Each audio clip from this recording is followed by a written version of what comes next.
जून सुबह 8 बजे only on DD national.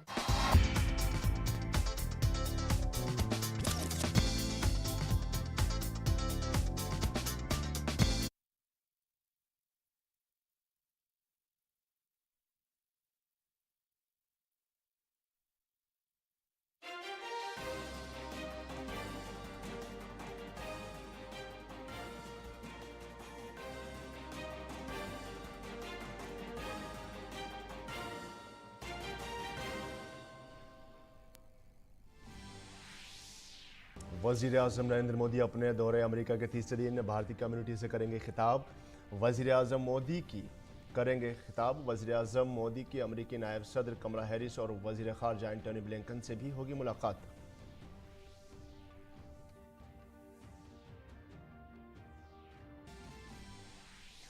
वज़ीर आज़म नरेंद्र मोदी का दूसरी बार अमेरिकी पार्लियामेंट से खिताब। 1 घंटे तक जारी रहने वाली तकरीर में तालियों से गूंज उठी पार्लियामेंट। अमेरिकी पार्लियामेंट में मोदी मोदी के लगे नारे। वज़ीर आज़म मोदी ने अपने एआई से किया भारत अमेरिका ताल्लुकात का मवाजना। कहा, जब भारत बढ़ता है तो बढ़ती है पूरी दुनिया।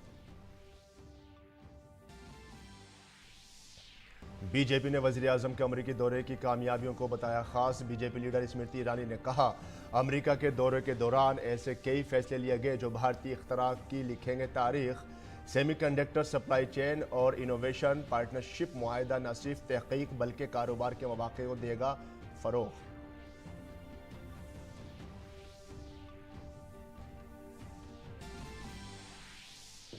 मरकजी वजीर जितेंद्र सिंह ने भारत और अमेरिका के दरमियान मुआहदों के बारे में कहा, भारत और अमेरिका के दरमियान खला पर होने वाले मुआहदे के बाद एक भारतीय के लिए अमेरिका के अगले मिशन में शामिल होने का खुला रास्ता। क्वांटम टेक्नोलॉजी के मैदान में भारत सरफहरिस्त ममालिक में शामिल।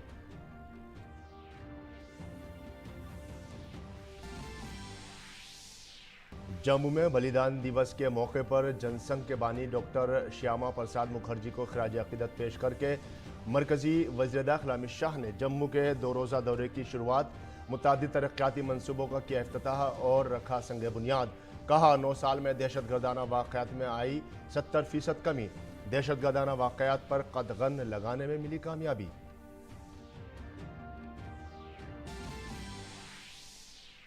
और मरकजी वज़ीर दाखिला और बीजेपी लीडर अमित शाह ने पटना में अपोजिशन लीडरों के इज्तिमा को बनाया निशाना। मीटिंग को बताया फोटो सेशन। कहा, आप कितने भी हाथ मिलाएं अपोजिशन का इत्तेहाद मुमकिन नहीं। बीजेपी सदर जेपी नड्डा ने कहा, मुल्क के अवाम को धोखा देने के लिए मुत्तहिद होने का ड्रामा कर रही है मुखालिफ जमातें।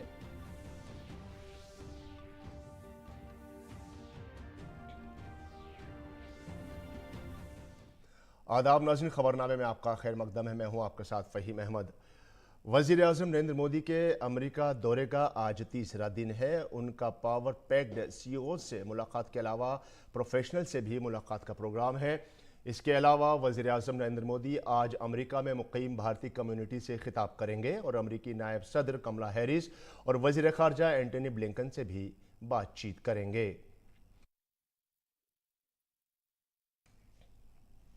वज़ीर आज़म नरेंद्र मोदी ने अमेरिकी कांग्रेस से खिताब किया। ये दूसरा मौका था जब वज़ीर आज़म मोदी कांग्रेस से खिताब करने आए। इससे कबल साल 2016 में भी वज़ीर आज़म ने कांग्रेस से खिताब किया था। वो अमेरिकी कांग्रेस से 2 बार खिताब करने वाले भारत के पहले वज़ीर आज़म भी बने। जब वज़ीर आज़म कांग्रेस ऑडिटोरियम पहुंचे तो उनका पार्लियामेंट ने पुरतपाक इस्तकबाल किया। लोग उनके एक झलक देखने और मोबाइल में तस्वीर लेने के लिए बेताब नजर आए। पूरा ऐवान तालियों की गड़गड़ाहट से गूंज उठा। इस दौर में भारत अमेरिका ताल्लुकात की गहराई और नई तवानाई वाज़ेह तौर पर नजर आ रही थी। अपने खिताब के दौरान वज़ीर आज़म ने एक बार फिर अमेरिका भारत की जमहूरी इक़्तिदार की तारीफ की। उन्होंने बताया कि पिछली दहाई में भारत ने कितनी तेजी से तरक्की की है, उसमें 10वीं से 5वीं नंबर की मैशियत बनना भी शामिल है। वज़ीर आज़म ने अमेरिकी कांग्रेस को भारत के डिजिटल इनकलाब और माली शमूलियत से भी मुतारिफ कराया। वज़ीर आज़म ने भारत के 140 करोड़ आवाम की तरफ से अमेरिका की दोस्ती और गर्मजोशी के लिए शुक्रिया अदा किया।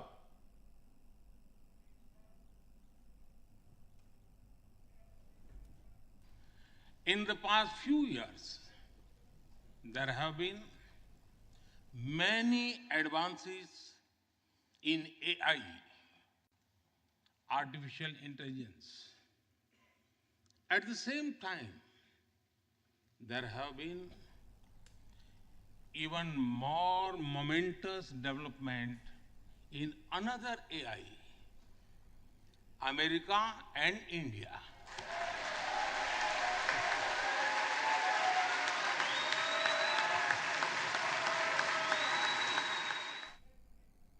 वज़ीर आज़म जब कैपिटल हिल पहुंचे तो ऐवान नुमाइंदगान के स्पीकर कियोन मैकार्थी ने उनका इस्तकबाल किया। इसके अलावा खिताब के बाद अरकान असम्बली ने वज़ीर आज़म के ऑटोग्राफ भी लिए।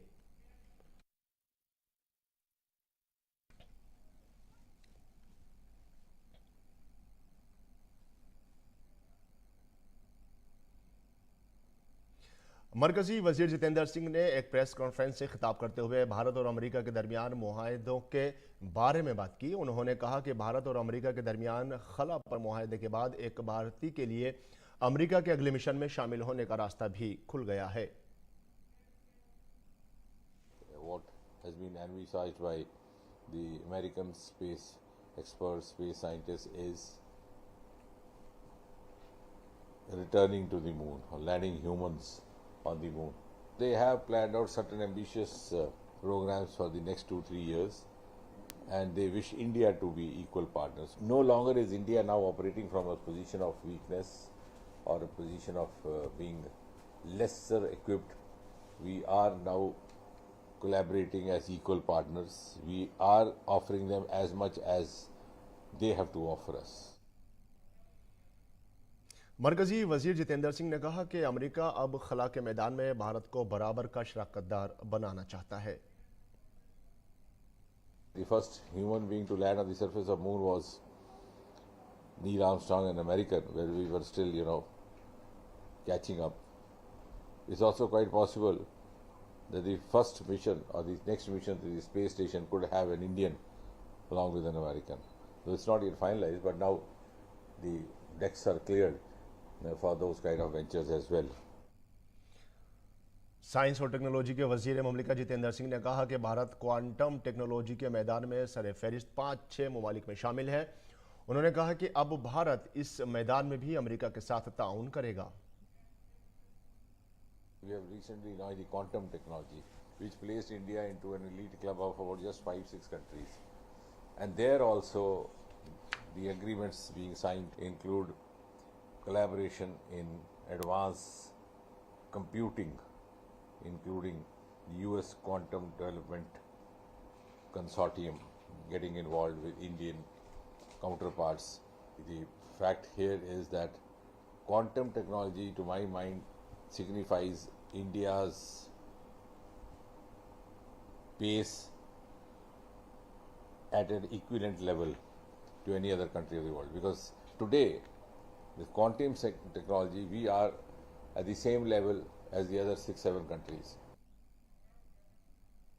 मरकजी वजीर ममलिकत जितेंद्र सिंह ने कहा कि अमेरिका के साथ प्रीडेटेड ड्रोन का मुआहदा भी एक बड़ी कामयाबी है। We will also have the predator drones is another big breakthrough because they are useful for a territory, for a region afflicted by foreign sponsored terrorism. There is a particular value of that.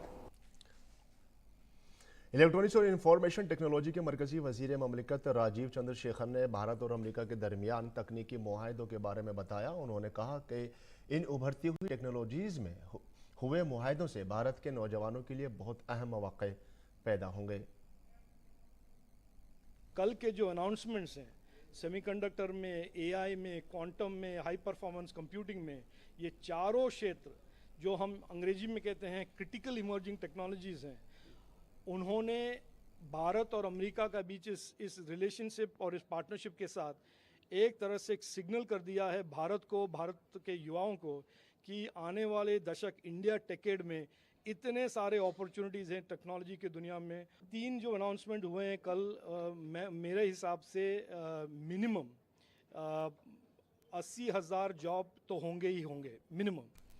और इनका indirect consequence में क्या होगा, supply chain में कितने jobs create होंगे, वो time ही बताएगा। नायब सदर जमहूरिया जगदीप धनखड़ ने आज राजस्थान के जयपुर में MNIT में मुनक्किदा एकेडमिक्स डायलॉग में हिस्सा लिया।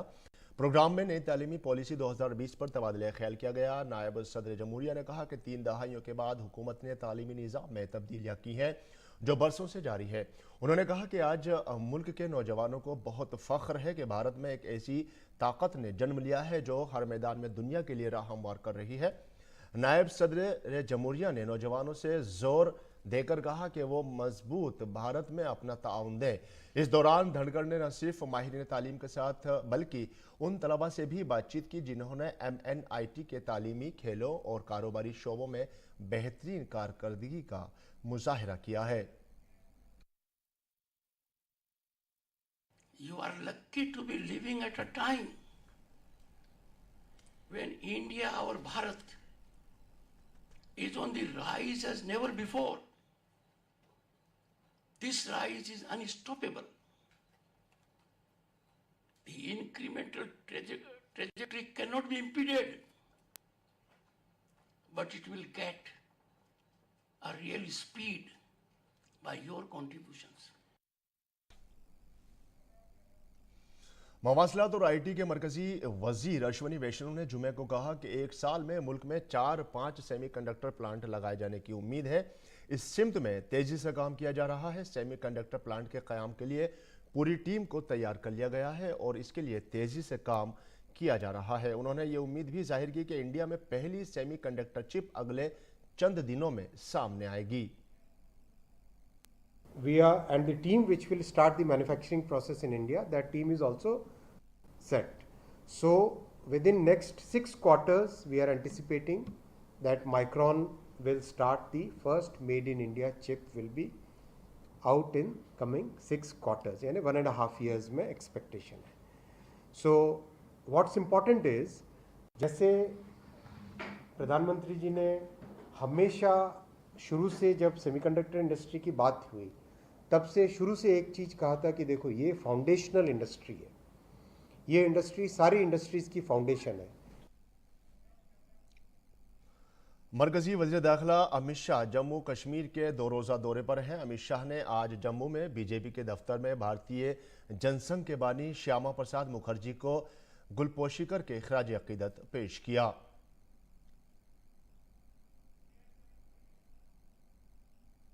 इसके अलावा वज़ीर दाखिला अमित शाह ने जम्मू में मुख्तलिफ तरक्याती मनसूबों का इफ्तिताह किया और संग बुनियाद भी रखा।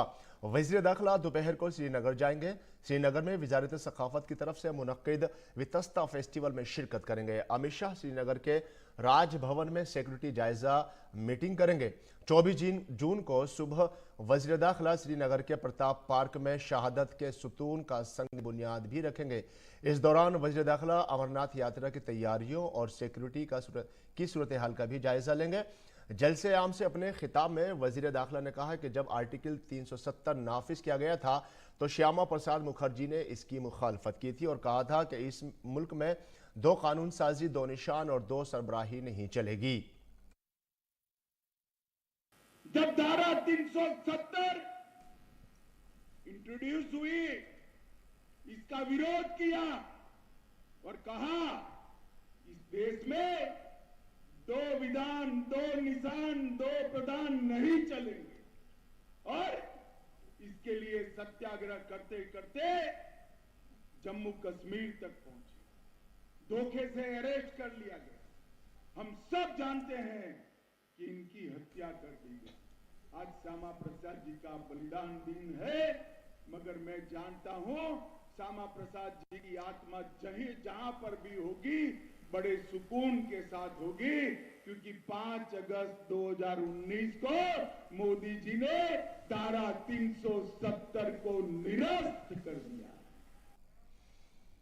मरकजी वज़ीर दाखिला अमित शाह ने लेफ्टिनेंट गवर्नर मनोज सिन्हा के साथ जम्मू कश्मीर के अपने 2 रोज़ा दौरे के पहले दिन जम्मू के तिरुपति बालाजी मंदिर में पूजा अर्चना की।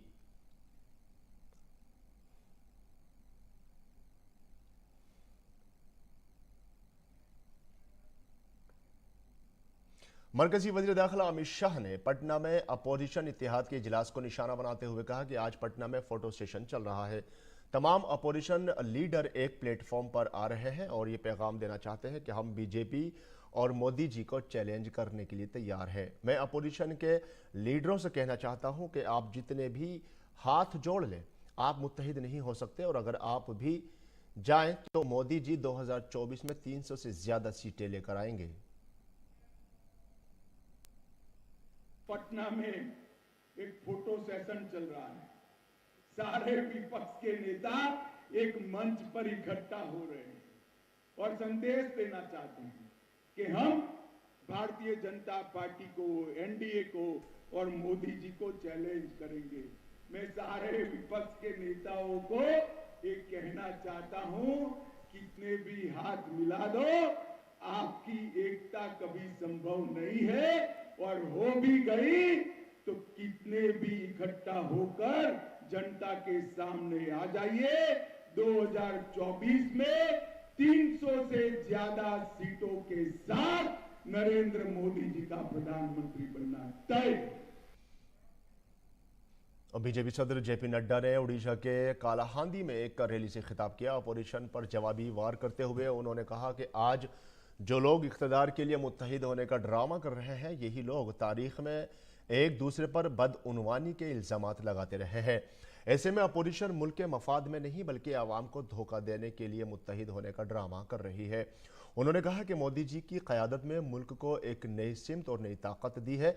बीजेपी सदर ने मजीद कहा कि वो दिन दूर नहीं जब भारत 5वीं बड़ी मैशत से तीसरी बड़ी मैशत बन जाएगा। अमृत काल में प्रधानमंत्री जी ने एक लक्ष्य तय किया और वो लक्ष्य है कि हम विकासशील देश अब नहीं कहलाएंगे, आने वाले समय में हम विकसित राष्ट्र कहलाएंगे। और इसलिए वसुधैव कुटुंबकम का उद्घोष करते हुए वह दुनिया में भारत की थाथी, भारत का डंका, भारत की ताकत, इसको बताने के लिए दिन रात एक करके काम कर रहे हैं। वो समय दूर नहीं है जब भारत 5वीं नंबर की अर्थव्यवस्था से तीसरी नंबर की अर्थव्यवस्था बन जाएगा। गांव, गरीब, वंचित, पीड़ित, शोषित, दलित, किसान, युवा, इनकी तस्वीर और तकदीर बदलने का काम और किसी ने नहीं किया। 9 सालों के अंदर प्रधानमंत्री मोदी जी ने करके दिया है। बिहार में मुल्क भर की अपोजिशन जमातों के लीडरों के पटना में जमा होने पर बीजेपी की सीनियर लीडर स्मृति ईरानी ने तंज करते हुए कहा कि यह मज़ाहिर का खेज है कि ऐसे लोग कांग्रेस की छतरी के तले जमा हुए हैं जिन्होंने इमरजेंसी का दर्द बर्दाश्त किया था। उन्होंने कहा कि वो कांग्रेस पार्टी का शुक्रिया अदा करती है क्योंकि कांग्रेस बुनियादी तौर पर साबित करती है कि वो अकेले नरेंद्र मोदी को शिकस्त देने के काबिल नहीं है, उसे हिमायत की ज़रूरत है। बीजेपी लीडर ने कहा कि जो लोग पुल नहीं बना सकते वो जमहूरी पुल कैसे बनाएंगे। ये हास्यास्पद है कि एकजुट होंगे वो लोग जो राष्ट्र को ये संकेत देना चाहते हैं कि उनकी स्वयं की क्षमता मोदी जी के सामने विफल है। मैं विशेषतः कांग्रेस पार्टी का आभार व्यक्त करती हूं कि उन्होंने सार्वजनिक तौर पर यह घोषित कर दिया कि कांग्रेस नरेंद्र मोदी को हराने में अकेले नाकाम है, उन्हें सहारे की जरूरत है। और आज एक अजीम मुफक्किर और भारतीय जनसंघ के बानी डॉक्टर श्यामा प्रसाद मुखर्जी की बरसी है, जिन्होंने मुल्क की सालमियत और समाज की तरक्की के लिए काम किया। श्यामा प्रसाद मुखर्जी का इंतकाल आज ही के दिन यानी 23 जून 1953 को हुआ था। इस मौके पर मुल्क उन्हें याद कर रहा है। श्यामा प्रसाद मुखर्जी एक भारतीय सियासतदान, बैरिस्टर और माहिर तालीम थे, जिन्होंने जवाहरलाल नेहरू की काबीना में भारत के पहले वजीर सनअत और सप्लाई के तौर पर खिदमात अंजाम दी। नेहरू के साथ इख्तलाफात के बाद मुखर्जी ने लियाकत नेहरू मुआहदे के खिलाफ एहतजाज करते हुए नेहरू की काबीना से इस्तीफा दे दिया था। राष्ट्रीय स्वयंसेवक संघ की मदद से उन्होंने 1951 में भारतीय जनसंघ की बुनियाद रखी। बीजेपी के सरकर्दा रहनुमाओं में डॉक्टर श्यामा प्रसाद मुखर्जी पहले नंबर पर आते हैं। श्यामा प्रसाद मुखर्जी सबसे पहले कश्मीर में आर्टिकल 370 को खत्म करने पर बहस शुरू करने वाले थे। मुखर्जी भारतीय सियासत में पहले शख्स थे जिन्होंने जम्मू कश्मीर को दिए गए खुसूसी दर्जे के खिलाफ आवाज उठाई। बता दें कि श्यामा प्रसाद मुखर्जी ने साल 1953 में बगैर इजाजत के कश्मीर का दौरा किया था, जहां उन्हें जम्मू कश्मीर की उस वक्त की शेख अब्दुल्ला हुकूमत ने गिरफ्तार कर लिया था। इसी दौरान पुरअसरार हालात में उनकी मौत हो गई थी। मरकज की हुक्मरान भारतीय जनता पार्टी श्यामा प्रसाद मुखर्जी को अपना आइडियल मानती है। आज उनकी बरसी के मौके पर मुल्क भर में बीजेपी के लीडर उन्हें खराज अकीदत पेश कर रहे हैं। उड़ीसा के संबलपुर में आज बीजेपी के कौमी सदर जेपी नड्डा और मरकजी वजीर धर्मेंद्र प्रधान ने डॉक्टर श्यामा प्रसाद मुखर्जी को उनकी बरसी पर खराज अकीदत पेश किया। डॉक्टर श्यामा प्रसाद मुखर्जी भारतीय जनसंघ के बानी थे।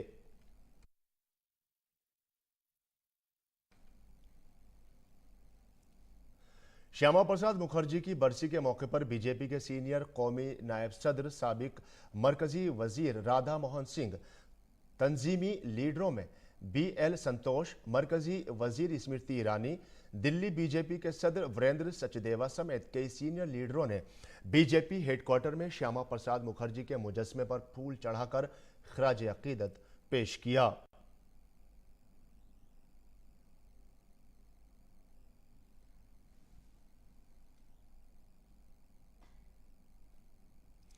उत्तर प्रदेश के वज़ीर आला योगी आदित्यनाथ ने लखनऊ में डॉक्टर श्यामा प्रसाद मुखर्जी को उनकी बरसी पर खराज अकीदत पेश किया।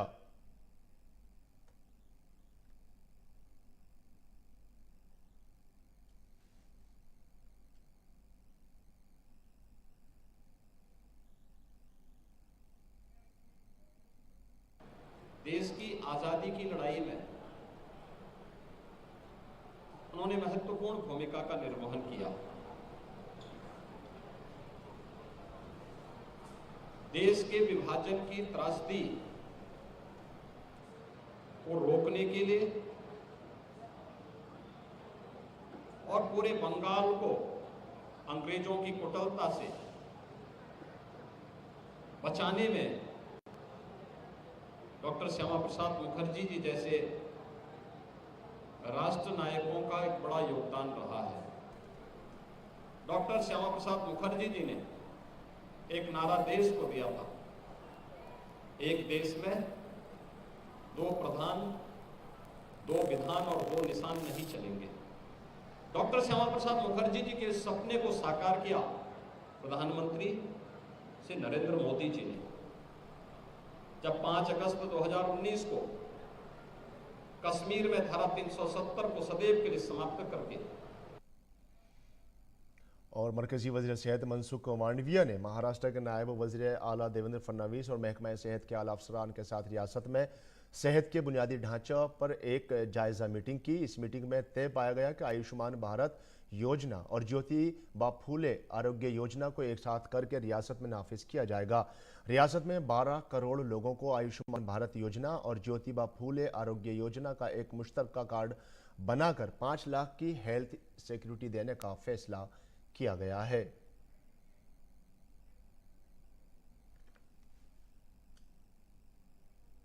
ज्योतिबा फूले आरोग्य योजना, दोनों योजना को एक साथ में को ब्रांडेड के रूप में राज्य में इम्प्लीमेंट करके आने वाले दिनों में महाराष्ट्र में 12 करोड़ लोगों को आयुष्मान भारत योजना और ज्योतिबा फूले आरोग्य योजना का एक संयुक्त कार्ड बना के 5 लाख की हेल्थ सिक्योरिटी देने के लिए महत्वपूर्ण निर्णय हुआ है। और एक प्रेस कॉन्फ्रेंस से खिताब करते हुए कॉमर्स और सनत के मरकजी वजीर पीयूष गोयल ने ACGC यानी एक्सपोर्ट क्रेडिट गारंटी कॉरपोरेशन के जरिए किए गए इकदाम के बारे में बताया। उन्होंने कहा कि ACGC को शफाफ बनाने के लिए अगले 4 माह में तमाम प्रोसेस को डिजिटलाइज कर दिया जाएगा। मरकजी वजीर पीयूष गोयल ने कहा कि 1 जुलाई से बरामदात के लिए 50 करोड़ तक कर्ज लेने वाली कंपनियों को 90% तक एक्सपोर्ट कोर फराहम किया जाएगा।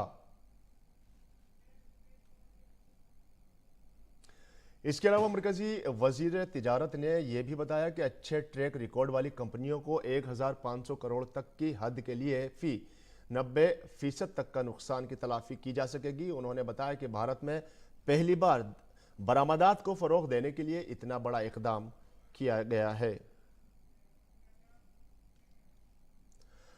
टाइटैनिक जहाज का मलबा देखने गए 5 मुसाफिर हलाक हो गए हैं। जुमेरात को आबदोज की कंपनी ओशियन गेट ने इस मुसाफिरों की मौत की तस्दीक की। कंपनी ने कहा कि हमें इन लोगों की जान जाने का बहुत अफसोस है। दरअसल आबदोज अप्रैल 1912 में बहरे ओकियानूस में डूबने वाले टाइटैनिक जहाज के मलबे की तलाश में निकली थी।